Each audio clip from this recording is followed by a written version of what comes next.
pessoal, eu sou a professora Luísa e hoje vou acompanhar vocês na aula de Biologia na área de Ciências da Natureza e suas tecnologias.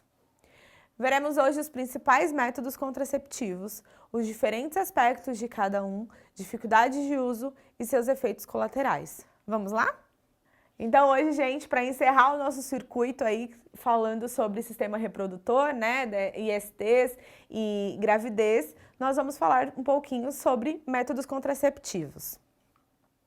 Os primeiros métodos que nós trataremos aqui são os métodos de barreira. Esse aí é a camisinha feminina, né? Um método de barreira pouco utilizado, digamos assim, ela não é muito acessível, o valor dela é um pouco mais alto do que a camisinha masculina, né? E ela é introduzida na vagina poucas horas antes da relação sexual. Então ela amassa, né, essa argolinha aí, e aí nós colocamos dentro da vagina, e aí fica meio que um plástico para fora, tá?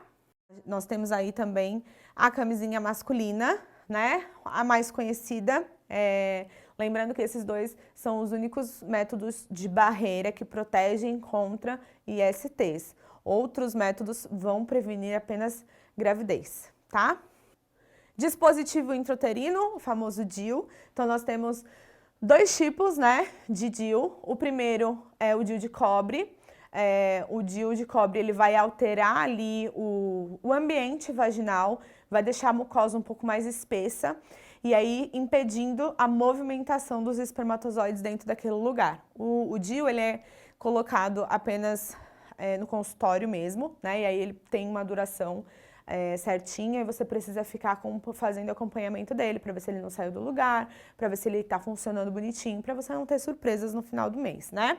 Então ele é colocado, introduzido dentro do canal vaginal como se fosse um guarda-chuvinha mesmo, fechadinho, e aí quando ele atinge o colo do útero, ele abre essas duas pontinhas aí que nós estamos vendo, tá? E aí ele vai liberando, no caso do DIU hormonal, ele vai liberando pequenas doses de hormônio, para que a mulher não ovule, né?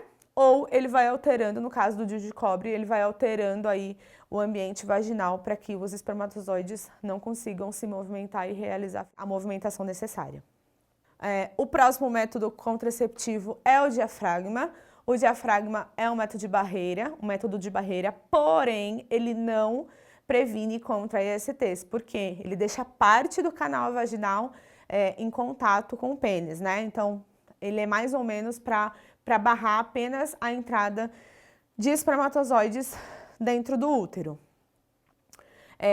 O legal do diafragma é você utilizar eles com espermicidas, né? Para aumentar aí a sua eficácia. É como se fosse uma borrachinha mesmo, que você encaixa um pouquinho antes das relações sexuais, e aí ele forma como se fosse um coletor, um disco, né? Um disco de coletor mesmo.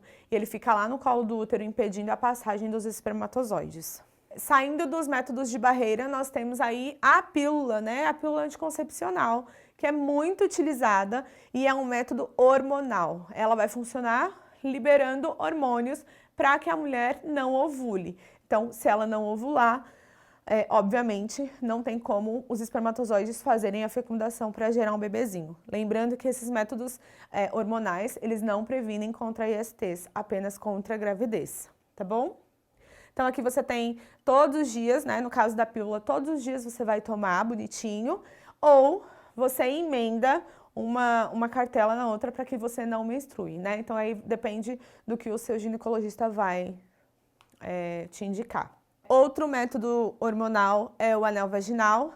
Ele é introduzido no canal vaginal também, e aí ele vai liberando hormônios no canal vaginal, tá? Hormônios que inibem essa ovulação. E nesse caso aí, os implantes intradérmicos. Então, existem vários implantes. Inclusive, tem uns que são colocados, né? E tem os adesivinhos mesmos que não são implantes. Esses aí vocês só conseguem colocar no consultório, né, ginecológico, não dá pra você colocar assim. E aí eles tem uma duração aí de 3 a 5 anos. Todos os dias eles vão liberando doses de hormônio necessárias para evitar a gravidez. É importante lembrar que esses métodos, eles precisam ser monitorados, tá bom? E que você tem uma duração maior. Então, para quem quer praticidade, ele é interessante. porque aí você não precisa ficar lembrando toda vez de tomar a pílula. E, por último, aí, o método hormonal também é a pílula do dia seguinte. Na verdade, ele não é nenhum método, né? Ele é uma emergência, tá bom? Então, como é que ela atua? Você precisa tomar ela em até 72 horas após a relação sexual e ela vai atuar no seu organismo impedindo que essa mulher não ovule.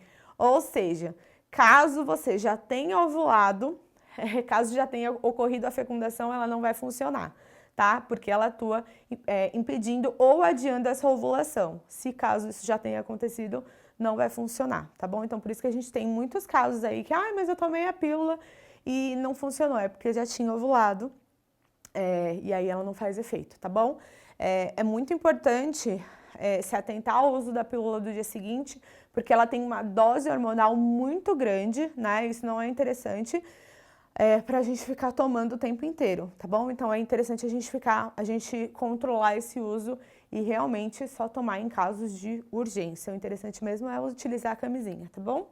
Então, para fechar, nós temos aí os métodos de esterilização, né? A vasectomia e a laqueadura.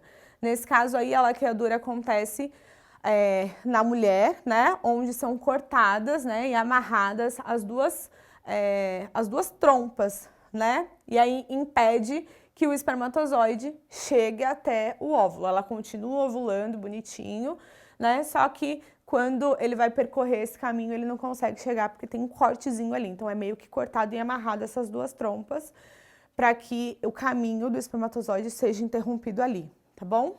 E o segundo método de esterilização é a vasectomia, né? No caso dos homens. Então, como é que a vasectomia é feita?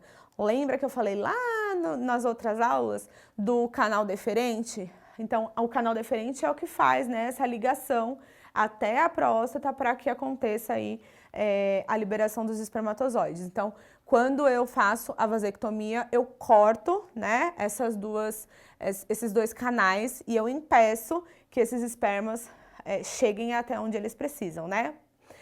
Então, a ejaculação continua acontecendo, porém, eu não tenho mais espermatozoides, eles continuam presos ali e aí eles são fagostados por células do próprio testículo, tá?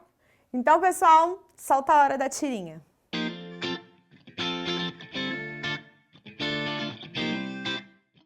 Parabéns! Chegou o seu 13º. Então, aí a gente tem uma família numerosa, né?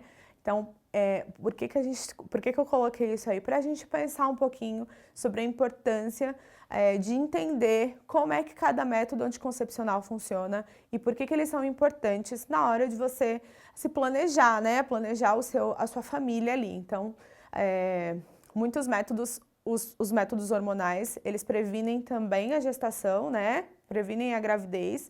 E os métodos de barreira previnem contra a IST. Então, é importante você fazer a junção aí dos dois para que você não tenha uma surpresa inesperada.